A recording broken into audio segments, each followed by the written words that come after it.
We are doing Olivier's door today! So excited. Which is apparently not a moon door, so it's not going to take us 3 hours. Not sure if that's a good thing or a bad thing. On the one hand, we don't necessarily have 3 hours to sit through an entire movie. On the other hand, we love Mueller and Olivier. They epitomize our favorite dynamic. Some of the funniest moments in the series have been between Olivier and Mueller. We just love them so much, and we want more of them. Like if they did a spin-off series of just Mueller and Olivier living their lives, we'd play it, watch it, whatever.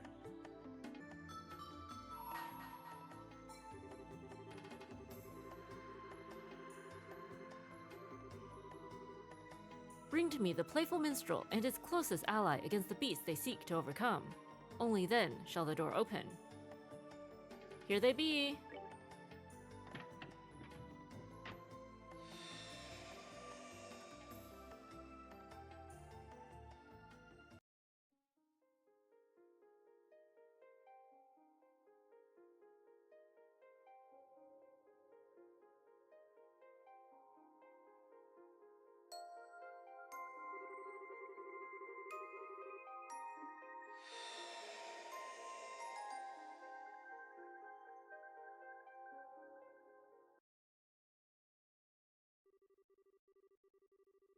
One month after the collapse of the Labeur Arc.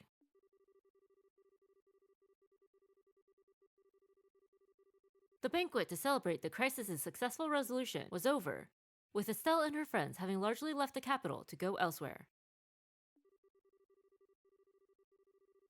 One of them, however, Prince Olivert Rice Arnor, sat rather comfortably in the ambassador's office in Grancel's Erebonian embassy, his work in the country not quite settled. I can't believe that you... I mean, my deepest apologies for not noticing that you were His Highness Prince Olivert sooner.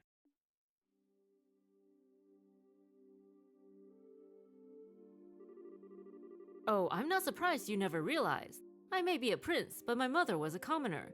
What point is there in bothering to remember my face? It's not as though I often showed myself in the palace or attended high society gatherings. Knowing me certainly isn't going to help you in moving up the ranks, my friend. There's no need to be so humble, Your Highness. Quite a 180. The ambassador is like practically groveling compared to how he usually treats Olivier, right? Besides, I'm actually rather grateful to you, Ambassador. You gave me all kinds of useful advice during my stay here at the embassy that I'm sure will be to my benefit in the future. Well-meant words such as, act like a man of the Empire for once in your life, and stop idling here, go home and try doing some darned work. Time to grovel. Your Highness, I was only... Your Highness, I think you've tormented him enough for one day. The ambassador behaved in the same way any other sane man would in his position. Wow, Mueller would say that. Honestly, Mueller does the same thing, every day, we're sure, even knowing he's the prince. If anything, I'd say he has every right to be angry at us for keeping the truth from him for so long. But Mueller... I suppose you're right. I'll spare him any more teasing for now. I actually wasn't joking about being grateful to you, though. You truly have done admirable work over the past month. Aww. I have? Acting as a pipeline with the Empire, checking the safety of Erebonians residing in Liberl, helping the international liner service to resume.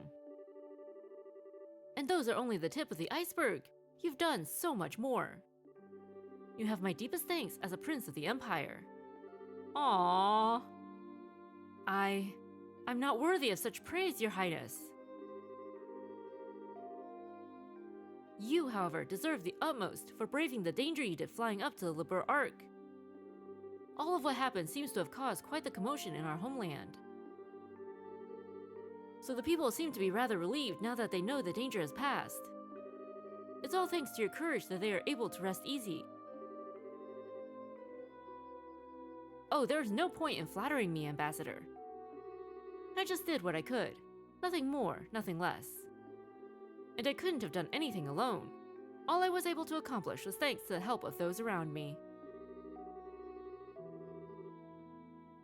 I'm fairly removed from the stereotype of Erebonians as stern, strong, and self-sufficient, if I do say so myself. As rude as it may be to agree, perhaps you're correct. Wow. Alright. Not groveling anymore, we see. And yet I believe your willingness to be flexible most definitely helped rather than hindered you here. I believe people like you are exactly what the Empire is going to need in the future. Regardless of how I may feel about His Excellency the Chancellor's approach. Ambassador. Well, this is a surprise. I was under the impression that you supported the Chancellor. Then again, you are a noble. Does that lead you to oppose his reformist policies, perhaps? I may be a noble on paper, but I'm only a baron. All in all, I generally fall in favor of his reformist policies. Be that as it may, while this may just be the result of being a liberal for so long and being influenced by the ways of its people, I do sometimes find myself becoming frightened by his hardline approach. I can't help but wonder exactly what direction he's trying to take our old nation. Interesting. Your Highness? Oh, I was just thinking that I'm quite glad to have taken the chance to engage in such fruitful talk with you just before departing the country. I pray you will continue doing all you can to ensure the peace of Liberl and its surrounding nations while I'm gone. Preferably in cooperation with Ambassador Cochrane. Yes, let's not forget her, I suppose. Still, it's true that since the non-aggression pact was signed, there's been some progress with regards to the crossbow problem. And given that it was Liberl who proposed said pact, that makes my role in future negotiations very important indeed. I presume that is what you were trying to say. You're a sharp one, my good man. Excellent. Now I can return to the capital with my mind at ease. Leave everything here to me, Your Highness. I'll be looking forward to hearing what you achieve back in our homeland. Interesting. Is Olivier gathering allies now?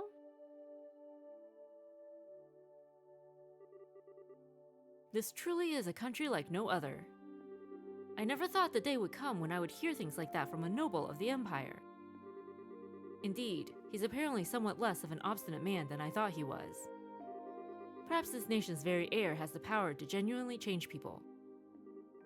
It seems to have had an effect on you, too. I feel like I'm seeing a lot more smiles from you these days than I used to.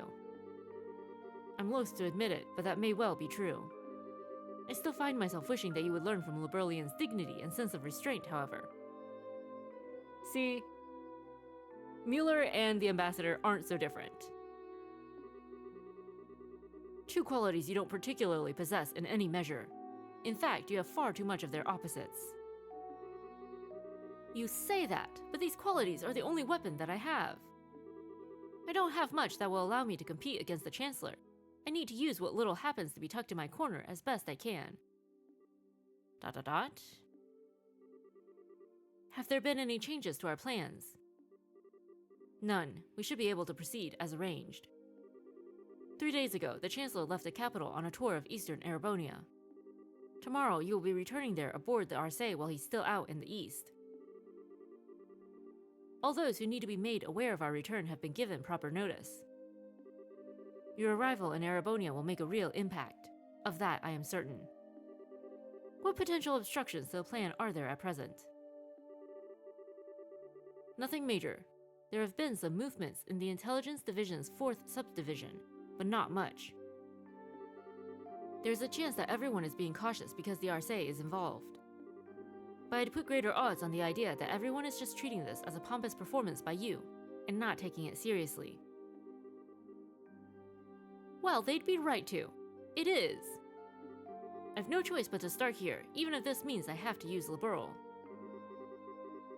And if I'm going to put on a show, why not put on the finest one the skies have ever seen? To have the royal family's personal airship deliver you back to your home country. That's a pretty big honor, right? It could give people the impression that, like, you have powerful allies, or that you're making friendly with the neighbors. I suppose I can't argue that.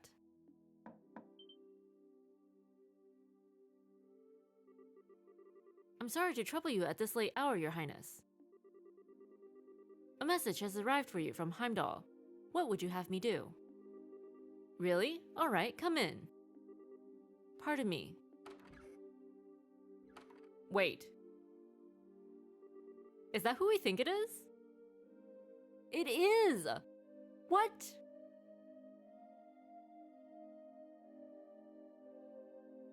Oh my goodness. Well, if it isn't Lecter. I was wondering where you'd been. I haven't seen you all day. I've been exceptionally busy with work since this morning, I'm afraid. I'd hoped to be able to come and see you earlier since you will be leaving tomorrow. I'm terribly sorry for not being able to. Has he always been at the embassy? How did we not realize this? Or is he working for Olivier? Oh, never mind that. If that work of yours is done now, we three could always enjoy some sensual quality time together for the remainder of the night.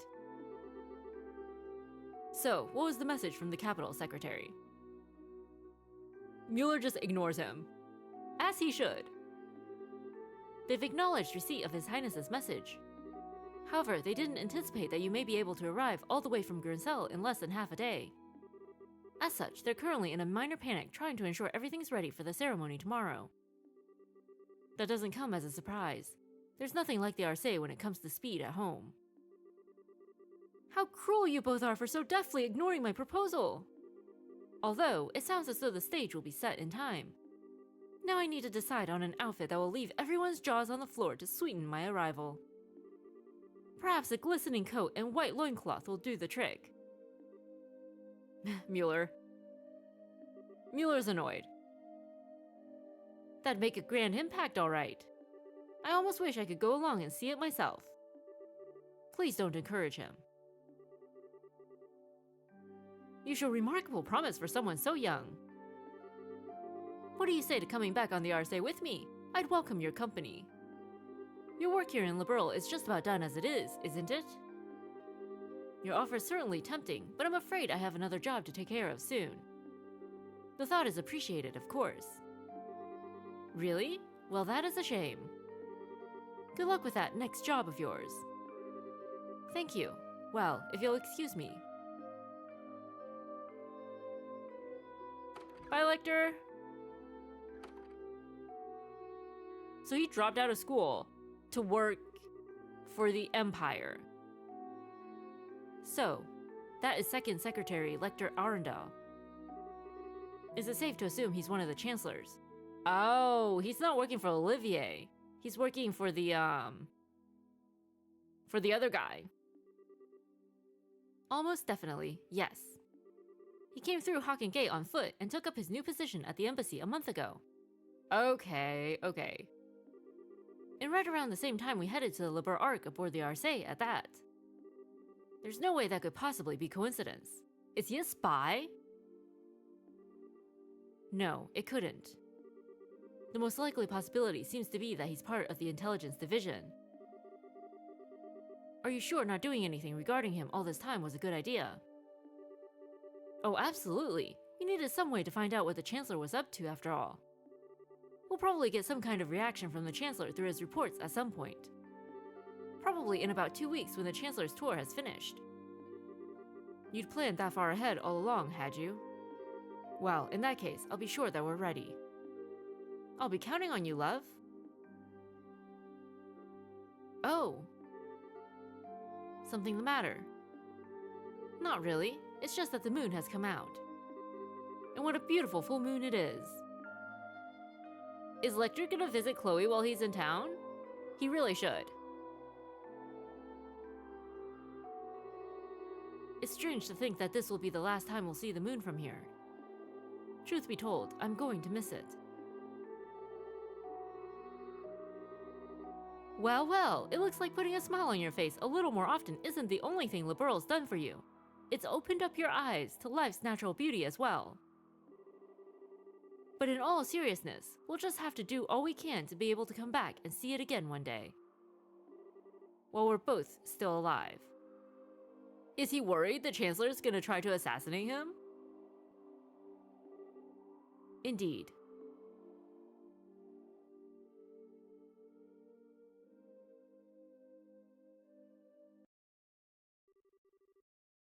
The next morning. Maybe this is the meeting that Chloe was talking about? At the end of her door?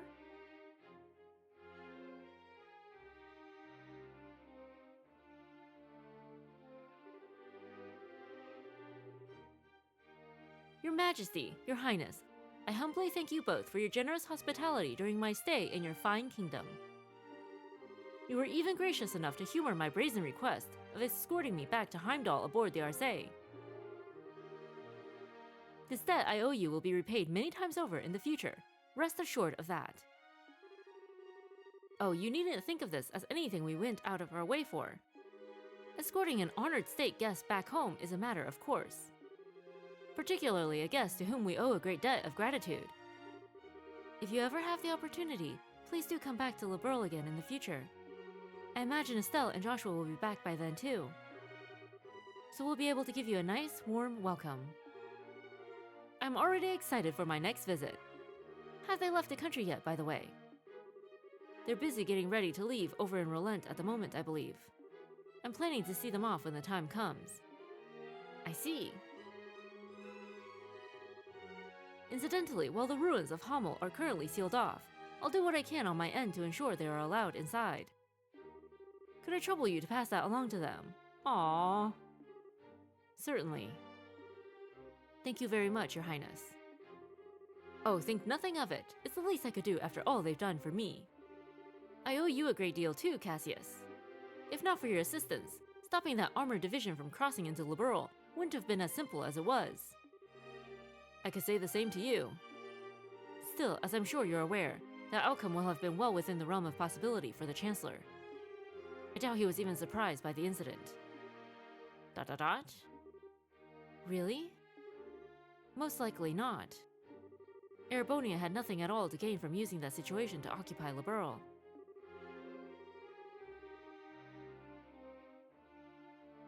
Certainly not to the extent that it would be worth going out of their way to develop inefficient steam tanks. The only reason I can see for him doing what he did was as a show of power to surrounding nations, a statement that even without Orbal power, Erebonia's army could still act.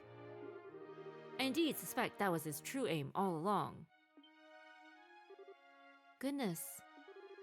So you did notice. The Orbal shutdown phenomenon was a complete unknown to the rest of the continent. Perhaps it might never occur again, but there's always the chance it might, whether it's here or somewhere else entirely. I hear the Empire only built a relatively small number of those tanks in all too, certainly not enough to launch a full-scale invasion. By the sounds of it, they were just put together in Reinford's factories using parts intended for standard Orbal tanks. But as it stands, the know-how to put together tanks like that only exists in the Empire. And in these unpredictable times, no other nation has the time or resources to try and develop extremely inefficient steam-powered weaponry. In a sense, because of what just happened, the Imperial Army's effect as a deterrent is even greater than ever. He's using war as a diplomatic tool, and very effectively at that. None of this had even occurred to me. I have a long way to go before I'm fit to be the ruler of this country. Don't beat yourself up too much about it. He's no ordinary foe to even the most hardened veterans. The Chancellor always seems to be thinking several steps ahead of the rest of the world. It's impressive, no matter what we may think of his actual ideas. I'm quite the reckless fool to be trying to challenge him, if I do say so myself. Don't be silly, Your Highness. How you can say that with a smile on your face is utterly beyond me. You should focus on building yourself a strong foothold to begin with. I do hope you'll be careful. No matter what may occur, be sure not to lose sight of exactly where you stand. Is this considered treason? Discussing plans to overthrow one of the country's authorities with a foreign power?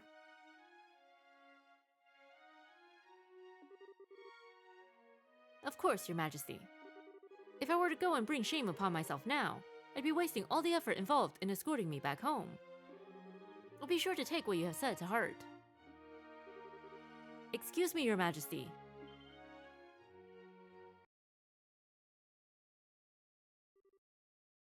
Hilda?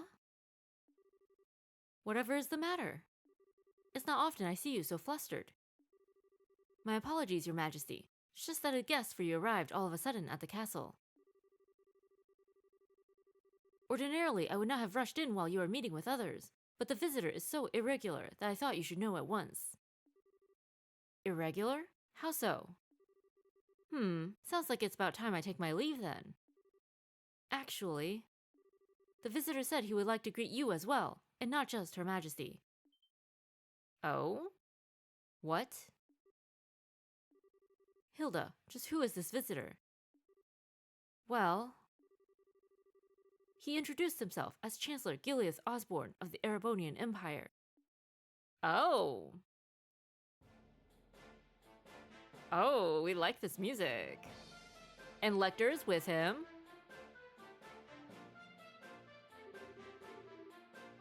Ah, it's an honor to be granted a personal audience. I am Gileath Osborne, representative of the Imperial Government. My apologies for the abrupt intrusion. So you are Chancellor Osborne. Chloe recognizes him. This is the meeting Chloe was talking about. And it's a pleasure to see you again as well, Your Highness. It's been a year since we last met, has it not? I hope these passing months have seen you well. Yes, a year sounds about right. Still, well, I hope you'll forgive me for asking. Just what did prompt someone of your stature to appear at the castle without warning? I'd very much like to hear your side of the story. My apologies, Your Highness. You see, these past few days, I've been touring Eastern Erebonia on routine inspections. It's been going very smoothly, more so than I had anticipated. I had enough free time in my schedule to pay a cordial visit. Oh my, is that so? Naturally, I would have preferred to come here while the crisis was still unfolding like you yourself did, Your Highness. Unfortunately, the confusion in southern Erebonia was simply too pressing a matter, and I had no choice but to deal with that first. This was the first chance that presented itself to come here and meet directly with Her Majesty, so I acted with the utmost expediency. I hope you'll forgive my lack of proper decorum in failing to give advance notice of my arrival. That does make sense, at least. Regardless, please don't concern yourself with me. No doubt you wish to offer your greetings to Her Majesty. My thanks, Your Highness.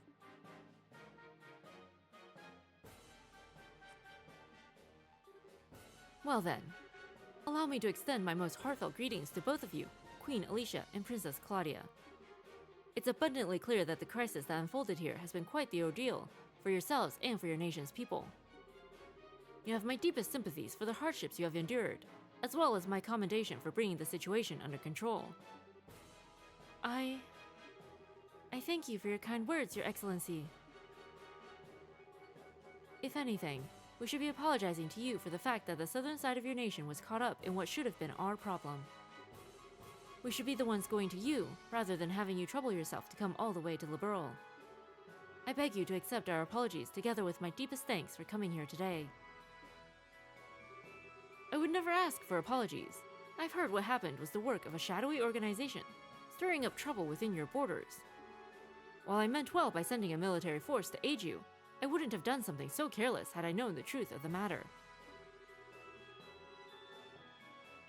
My actions were rash, foolish even, and I was rightfully reprimanded by His Imperial Majesty for them. Oh my.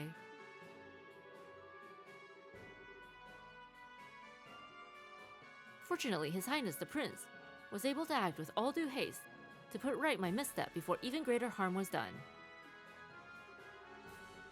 I owe you a great debt of gratitude for that, Your Highness.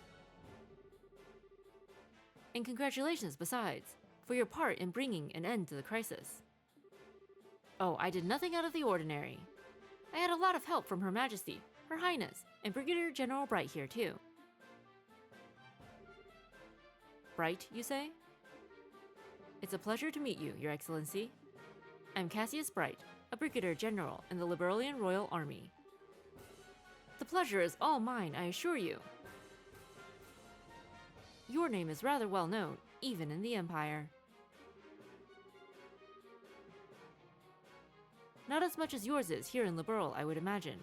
It's an honor to be able to speak with you in person. It's certainly a surprise to be able to, though. Coming here on a whim can't have been easy for a man as busy as yourself. It sounds as though I may have underestimated just how capable you truly are. Not at all. I was greatly impressed to see the Royal Army's effectiveness in dealing with the tumult here. Your forces have proven powerful yet flexible, capable of dealing with emergencies ably and decisively. I might go so far as to say it embodies an ideal that the Imperial Army, with its swollen ranks, could never hope to realize. Subtle flex right there. You flatter us, Your Excellency. For your part, I hear you were responsible for the establishment of the Imperial Army's famed intelligence division. Our army is in desperate need of a new one of its own, so I find myself quite envious. It almost sounds as though the two of us each want what the other has. So it does. May I ask, Your Excellency, what will you be doing now? For my part, I'm intending to leave Liberl today, so I'm afraid I won't be around much longer. Yes, so I've been told. I believe you're intending to make your grand arrival in Heimdall aboard the famous Arcee. I'm impressed you're already aware. I almost wish I could return to Erebonia on board it alongside you. But alas, I'm afraid I have other business demanding my attention after I'm finished here. I'll be leaving Liberl separately this afternoon. That is a shame. I would very much have liked to invite you to this evening's banquet. Please, you need not go to such troubles on my account. I feel as though I've put you out enough showing up unannounced as I did, to say nothing of dining with such esteemed company. Still, I do have some time before the airship I'll be leaving on is due to depart. That being the case, might I ask for a little of your time, Your Highness? I have a few things I'd like to discuss with you personally. ...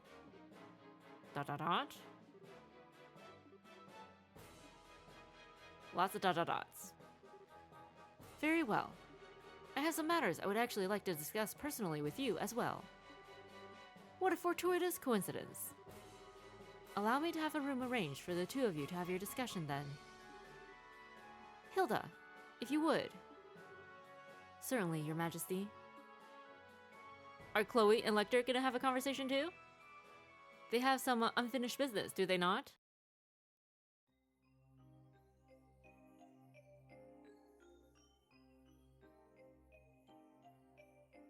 No! Why is Mueller the only person left outside? Okay. Lecter's not inside either. Never mind.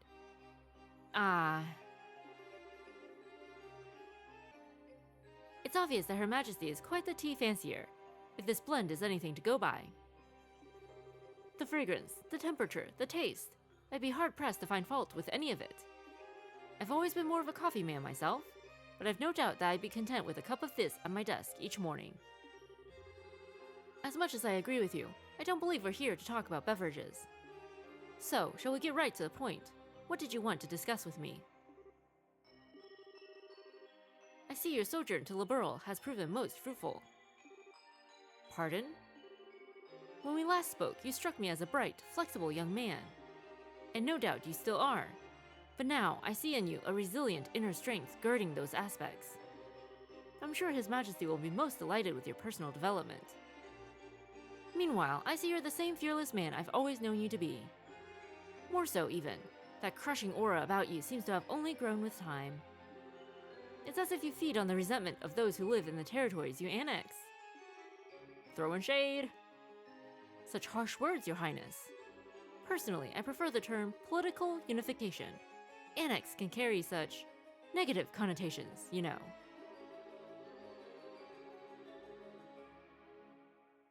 Since the end of the 100 Days War, our army hasn't committed a single act of aggression. All our unifications have been entirely peaceful. Have they really? Oh, you're quite right about that. On the surface. Aha. Oh? Like assassinations and stuff? It's amazing how similar the annexation process is every single time it happens. It starts with a small nation or independent state with an array of problems beyond repair. Those problems start to worsen, after which Jaegers and other dangerous elements enter, plunging public order to an all-time low. Desperate for a solution, the local government requests the help of the Imperial Army. Before they know it, they're part of the Empire. Well, it's not as though I can deny what you're saying. Each instance does share certain commonalities. Still, it's to be expected, an inevitable consequence of the age of unchecked growth and progress in which we live. The Imperial Army is simply acting in the Empire's best interests, helping to stabilize our neighbors for the good of the Empire. So maybe they send spies into the nations to worsen the nation's pre-existing problems. Or create new problems. And then, when the nation asks for help, they send the army and just take over the place. Is that what this is about? And it's understandable that they would. I do find myself rather curious why Intelligence Division members are going to such nations with such peculiar frequency. Well before the problems I described worsen, no less. I won't press as to where you came by such information, as curious as I am. But I will say this, at its most basic level, these actions are about risk management. It's because we've been acting to minimize such risks beforehand that the army has been able to successfully quell each problem in turn. With the small price of earning the disdain of the people in those nations, and an increased risk of terrorism in exchange. To tell you the truth, I'm rather astounded that you had the courage to come here to Liberl all on your own to begin with. After all, you've made yourself the biggest target for terrorists in all of Erebonia. Your concern is touching, Your Highness. I would ask that you not trouble yourself with my safety. Employ some very skilled subordinates, tasked primarily with eliminating the risk of terrorist attacks against me. Really now. That Lecter is one of those, I assume. A rather peculiar fellow, isn't he? But a very useful one, all the same. Working out the scheduling for this trip and taking all the necessary precautions to ward off terrorist threats were both his doing. And thanks to his commendable efforts, I can depart for Crossbell free from worries as soon as I finish my business here. Crossbell. Are you surprised? I'll be participating in a top-secret discussion with a representative of the Crossbell government. Recently, a large amount of funding has been flowing into the country through Republican channels, putting our allies on the defensive. I'd always meant to visit at some point, and this seemed the perfect opportunity. Are you out of your mind? Crossbell is full of enemies and different factions at each other's throats. I hear it's now even a hotbed for terrorists and criminal organizations because of its position as a buffer state. Does that really sound like a place the Erebonian Chancellor should be going even on an unofficial visit? I'm surprised to hear you advocating caution in the face of potential danger, Your Highness. After all, it was you who flew onto an ancient city, at great risk to your own safety, and returned unharmed after surveying it. Compared to such rousing risk-taking, my visit to Crossbell will be child's play. ... As I'm sure you're aware, you're regarded as something of a hero back in Erebonia now. Ah, to see a hero make a grand return befitting his newly minted legend, and aboard the famous Arce no less. Naturally, our hero has also taken the time to ensure that every well-known newspaper and magazine are aware of his homecoming too. Oh, I have no doubts that your triumphant arrival will be every bit as glorious as played out in your imaginings, Your Highness. Oh, Olivier is angry. Do be sure to capitalize on this chance as best you can to build yourself a firm foothold. I expect great things from you, after all. This guy knows everything.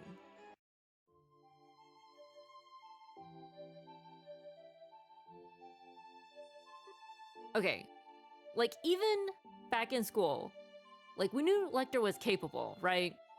He was like the top scorer on all the exams. And the slacking off belied just how capable he actually was. But it is surprising that he took on such a demanding job. It seems at odds with his personality, right?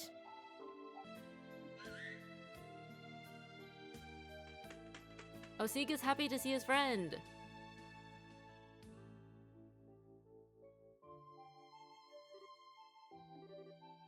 Hey, buddy. You haven't changed a bit, huh? Really? Sounds like a ton's happened, huh? But it's nice to see you and your master are doing all right. Lecter?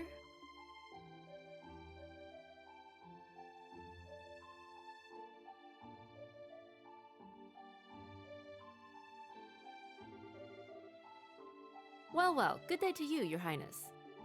I pray I'm not causing any trouble by taking a tour of the castle like this. The view from this terrace certainly is beautiful, isn't it? What happened to you, Lecter? How did you end up working for Chancellor Osborne? I'm sorry, I haven't the faintest idea what you mean. Are you perchance mistaking me for someone else? What? You're gonna pretend you don't know Chloe? Why? Your name is Lecter Arundel. You were the student council president at Jenis Royal Academy, which you attended before leaving suddenly 2 years ago. So no, I'm not mistaking you for someone else. Ah, but that's where you're wrong. Because my name is actually Lecter Arundel. I can certainly see how our names could become mixed up, however. They are scarily close. Still, now you know. Please, just call me Lek. Don't try and joke around with me, Lecter. Do you have any idea how worried all of us were when you just disappeared without a word? You submitted your notice to leave the academy, and then were never seen again. Even the otherwise calm Leo let out a cry of anger when he found out. And all Lucy could do was give a sad smile and say, "This is just like him," the whole time with tears in her eyes. Jill and Hans were heartbroken, and so was I. Yet after all that, after all this time, you finally show yourself, knowing full well that I'm here, and this is how you act, by pretending you're someone else? Lecter! Sorry, no need for the scary glare. You're still taking things way too seriously. Looks like it'll take more than stepping up as Crown Princess to change that part of you. Oh. But you know, seeing you makes me feel kinda relieved. I always figured if someone like you became Crown Princess, you'd have virtually no freedom to do anything other than work. But from all that's reached my ears, it sounds like you're actually doing alright for yourself. And you even made some great new friends after I left the academy, didn't you? Nice! I sure did. Nonetheless, it's thanks to you that I was able to change it all. You were the one who gave me the first push in the right direction. I never got the chance to thank you properly after you left. But all this time, I've always been grateful to you. Well, consider me honored. Do I get a kiss in return? You do not. I may feel respect towards you, but nothing romantic. Aw, that's a bummer. There was me, all taken in by how pretty you'd become, wondering if this could be the start of something downright magical. And what happens instead? My dreams of romance and sweet smooches are crushed to nothing before they can even begin. I know you don't mean a word of that, you know. You're looking very sharp yourself, though. It's surprising to see. Every time I've seen you before today, it was in that heavily frayed uniform worn in the most sloppy way imaginable. I think you'll find I was merely making a fashion statement. That wasn't laziness or slobbishness. Every part of it was carefully calculated and considered to have maximum effect. The scary thing is, I actually believe you. You always seemed as if you cared for nothing but having fun and causing trouble. Yet when it came down to it, you were wise beyond your years. And I've finally seen part of the reason behind that today. Dot dot dot? I'll ask you again, Lecter. How did you end up working for Chancellor Osborne like this? Just what happened to you between you submitting your notice to leave the Academy and now? Do we actually get to find out? Do you now? I have to admit, I never imagined that would be the case. On the contrary, I was expecting you to tell me to back off. Oh, Adios forbid! What reason would I have to suggest such a thing? After all, at the end of the day, our positions are functionally the same. I'm not sure I understand. Do you not think so? Personally, I find it difficult to believe that you would not harbor some hatred toward Erebonia as it is today. A grand empire clinging to the glories of a bygone era, ruled by the nobility and shackled by meaningless conventions. Am I wrong? People call me the Blood and Iron Chancellor as though I hold the whole of Erebonia in the palm of my hand. But in reality, my position is far more tenuous. As supporters and allies in the capital, certainly, but outside its walls, the nobility holds far more sway than any of them. And while it is true I hold a great amount of power in the form of the Imperial Army, even then I only truly command around 70% of it. Who gets the other 30%? The remainder is loyal to the nobility, who also maintain their own private armies. With those factored in, my advantage shrinks substantially. So you see, I'm still very much in the midst of a battle to truly exert control.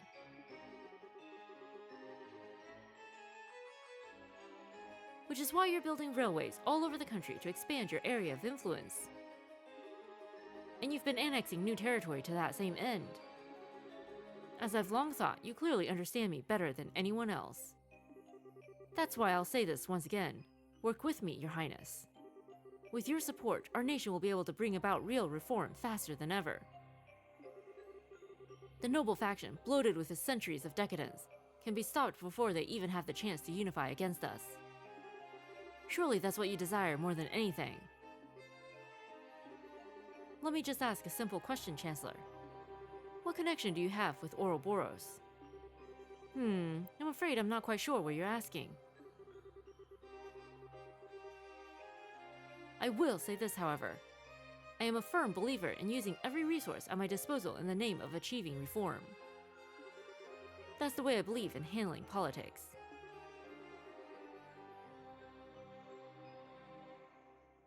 I see. Well, it certainly does seem as though we could see eye to eye in many ways. And that's all the more reason why I'm afraid I must refuse your offer. Is that so?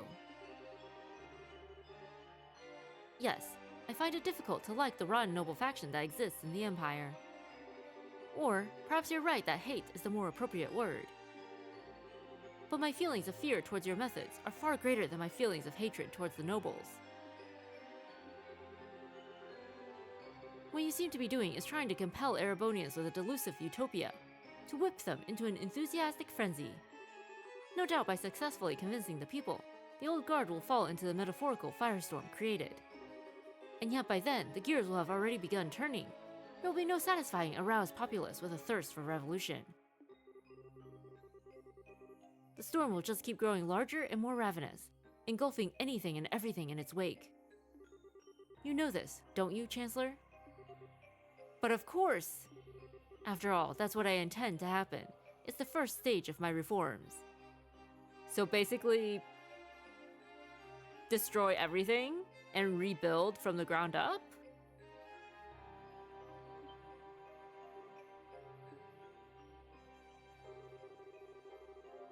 I'd be more than happy to share further details with you, if you were to decide to work with me, Your Highness. In the meantime, I wish you well in strengthening your foothold back in the Empire. Of course, if that's your intention, you'll find it a necessity to work with those nobles you so despise. You truly do see through everything, don't you? Well, that sounds like the noon bell. The airship should be arriving shortly. Which means it's time for me to take my leave, I'm afraid. I look forward to seeing you again in the capital in 2 weeks' time.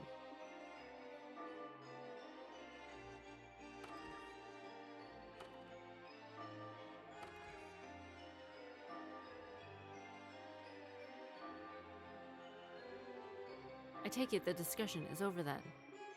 What's wrong? You look awfully tired. Oh, nothing. I'm just feeling odd anew at what a monster I decided to pick a fight with. Interesting. Oopsie, I think it's probably about time for the airship to arrive. I'm gonna have to stop you there and get going. What? See ya, Sieg. Next time I see you, I'll bring you some Erebonian salami as a souvenir, okay? Wait. Are you planning to just disappear without telling me anything a second time? Oh, got an important question for you.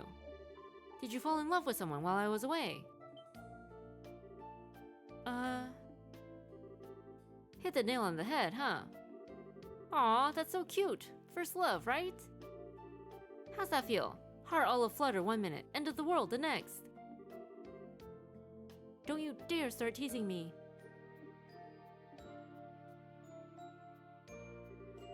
But you're right though, I did. You rejected me in this very spot not that long ago. Wait, you're joking, right? There's a coincidence I didn't see coming. I'm not so sure about that. It feels like you know everything sometimes. I mean, intelligence division. I'm not some kind of all-knowing, all-seeing divinity. That's what makes the world so interesting to me.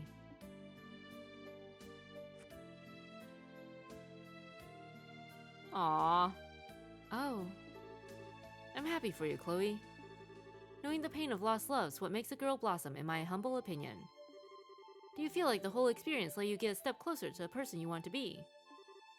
Well, what about you? Do you feel you're getting closer to becoming the person that you want to be? By being at the Chancellor's side? Kinda hard to do that when I don't have a person I want to be to begin with. I'm just sticking with him because it feels like it'll be fun. That's all. I've been doing it since before I joined the Academy, in fact. You have?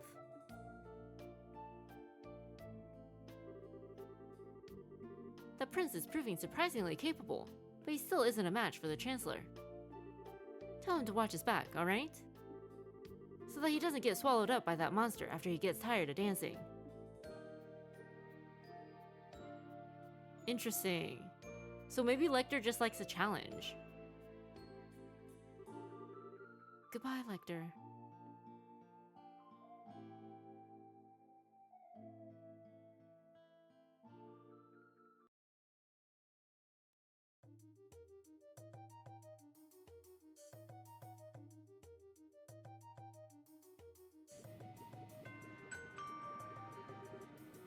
Thank you all for waiting. The Calabria International Airliner, bound for the Principality of Remetheria, will be departing momentarily. Please mind your footing when boarding.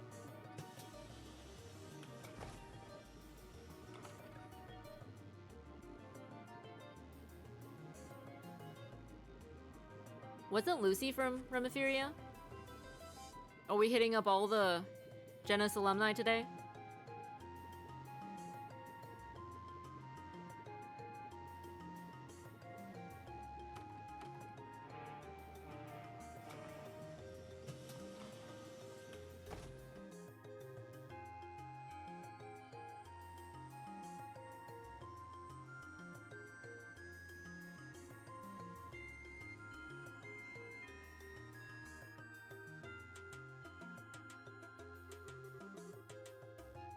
So that was the Blood and Iron Chancellor. I can't believe he actually went out of his way to use a civilian airship when he probably has a private one of his own. I'd heard rumors about how out of the ordinary he is, but he lives up to all of them. He keeps me on my toes, to put it playfully enough. Him aside, thanks for coming all this way to see me off, Shara. I was lucky I just happened to have business here at the right time. It feels like this is going to be the last chance we get to see one another for a while after all.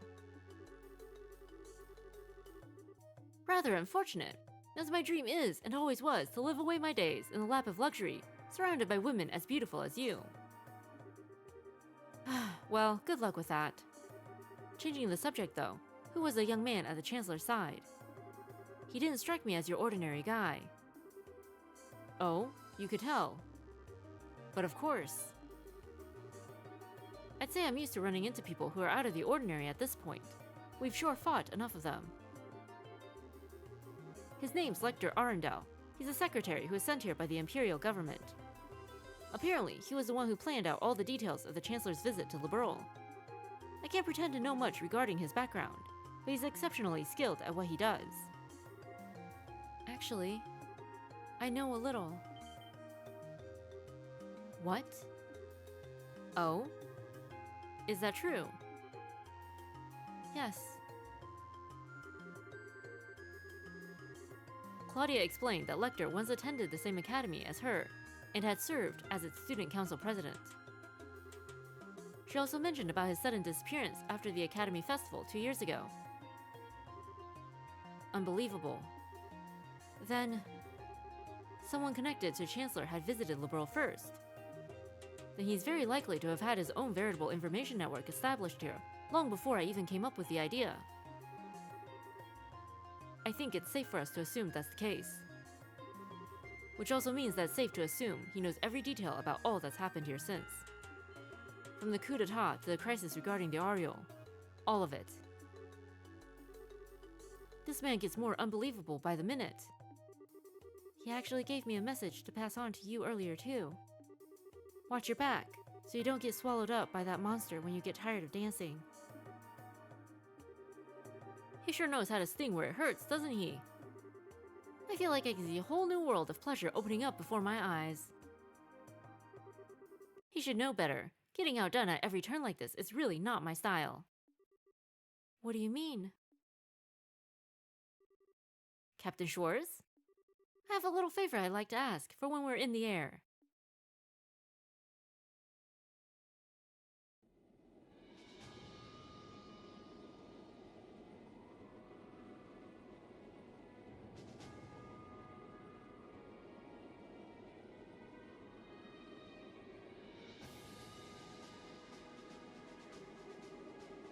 I'm rather impressed with how Prince Oliver has come along.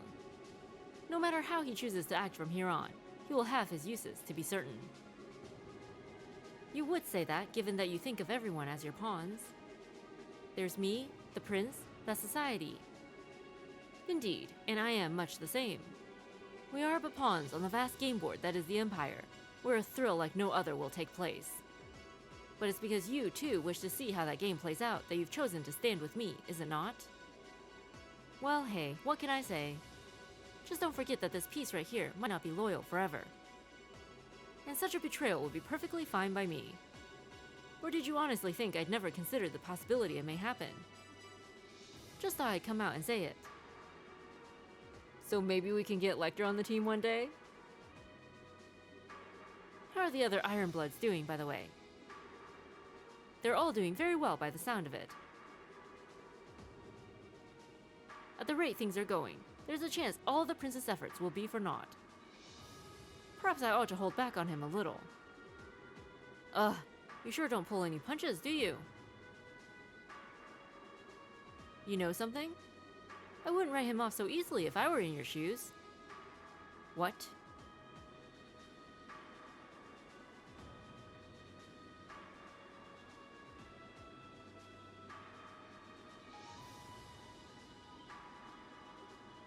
What? Something dramatic's about to happen.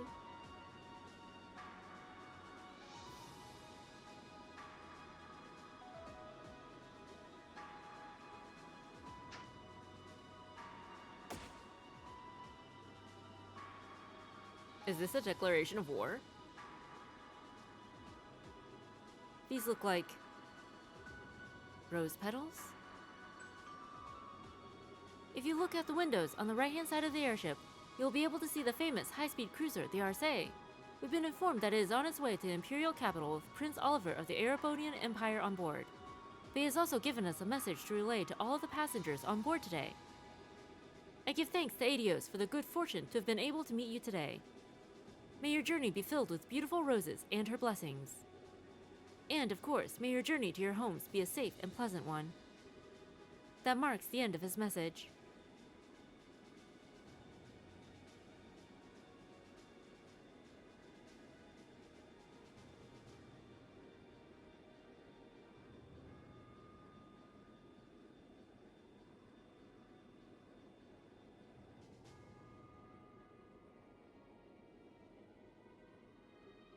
How many people are swooning in that cabin right now?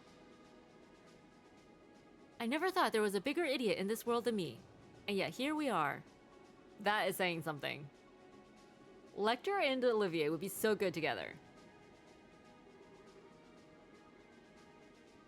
Very well, debaucherous prince. I look forward to seeing what you can do. Show me how long you can hold out against me. Wow. We did not expect that. Side story, Return to the Empire, finished. Wow. There is a lot of information to unpack right there. We were not expecting Lecter to just show up like that out of nowhere. And working for the enemy, too. I mean, we're assuming he's the enemy. At the very least, he's an antagonist, right? Feels like Lecter is doing this more for the challenge than because he actually believes in Osborn's cause. Almost feels like he's just playing a game. In which case, maybe we'll get him on the team one day. Olivier's got his own challenges too. He's been outmaneuvered by Osborn every step so far. Dude's gotta step up his game if he wants to win this. Oh. We don't know what it does, but it sounds cool.